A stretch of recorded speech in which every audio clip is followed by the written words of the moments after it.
In regards to the environment of investing in Ethiopia, I mean, the opportunities have grown. Unfortunately, the doing business in Ethiopia sort of aspect of it is still a challenge. And we haven't moved up, I think maybe one or two steps in terms of the doing business sort of ranking, the World Bank ranking that just comes out on a yearly basis. And that's sort of an indication of how challenging it still is to start a business, to pay your tax, to shut your business. And then more aspect of it from the VC side, we're not getting literally almost nothing in terms of VC funding, especially on the tech side. And that definitely needs to be seen when you're seeing Nigeria, Kenya, South Africa, and Egypt probably taking something like 90% of the VC money that's coming on the continent. I think the rest of the countries, including Ethiopia, need to look inward and say, why are they coming here? What policy changes need to happen? So yeah.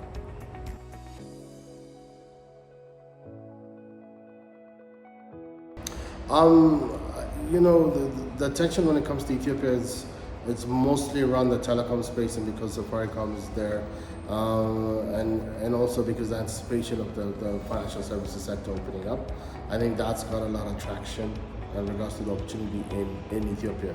But when it comes down to what we're talking about, technology and startups and sort of disruption of industry on the ground, whether it be agriculture or health or climate tech or logistics or whatever, I think we're still very much behind the rest of the continent. And for a country of 120 million people, we have a long way to go.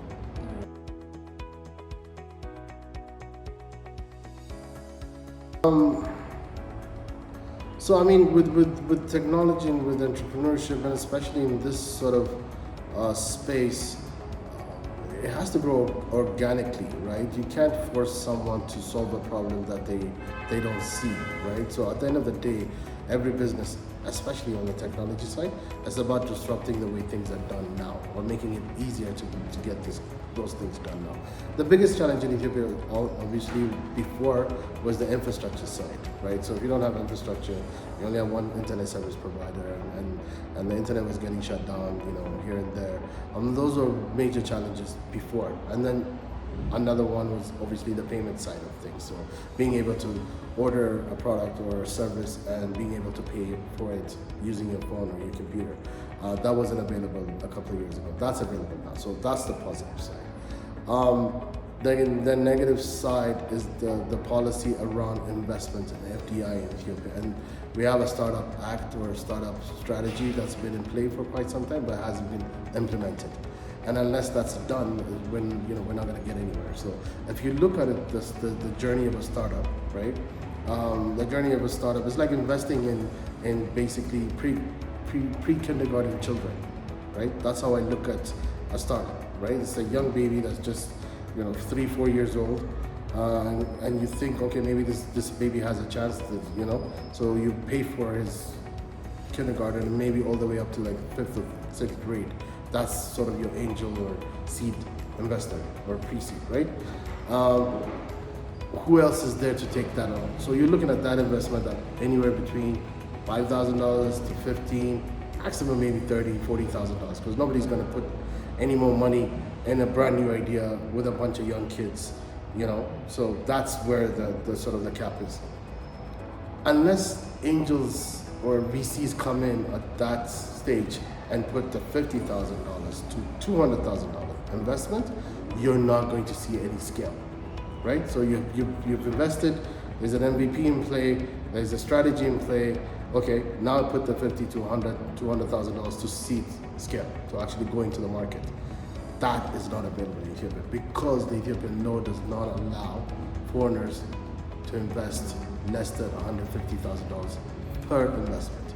That is the missing gap. So we're basically educating kids up to the 6th grade and then Chariak.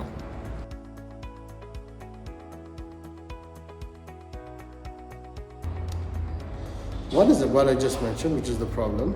Does that problem exist? So the investors need to also do their homework in regards to figuring out if that problem does exist. 2, the team behind the solution. So whoever's pitching, do they have what it takes to actually execute? And it's it's like taking a bet. You might lose, but it's a lot of it is gut, to be honest with you. Three, how much of support are you willing to provide? Because you're hardly ever going to give someone $20,000, $50,000, or whatever, and then see them in 2 years and get your return. You literally, whether you like it or not, have to be somewhat involved in the business, in supporting them and mentoring them and connecting them, all of that. So for anyone that's looking at investing in the tech sector in Ethiopia, and whatever sector in Ethiopia, you have to be able to be ready to, have some time and resource to support that entrepreneur, scale.